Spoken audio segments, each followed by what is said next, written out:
This is the Lone Crater YouTube. We hope this video helps. You start by making sure the speaker has enough power. Charge it or plug in so pairing won't drop. Once done, turn the Soundlink on and press and hold the Bluetooth button until the LED flashes or you hear a tone. This forces pairing mode. Meanwhile, on your phone or laptop, open Bluetooth settings and make sure Bluetooth is enabled. You do this because devices only show up in scanning mode when the speaker is discoverable, so get both devices ready to scan at the same time. You now scan the list and tap the entry labeled Bose Soundlink. Don't select entries with odd suffixes.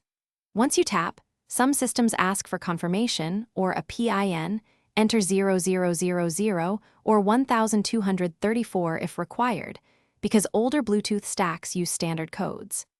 After you confirm, watch for the connection tone from the speaker or the device showing connected. Make sure to select the speaker as the audio output on your device so sound. You finish by selecting the Soundlink as your audio output and testing audio at a low volume to avoid sudden blasts.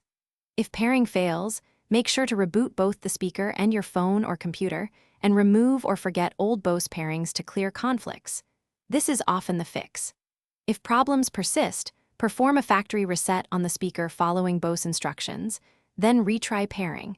Resetting wipes stale settings that can block new connections. That single troubleshooting step resolves most stubborn cases.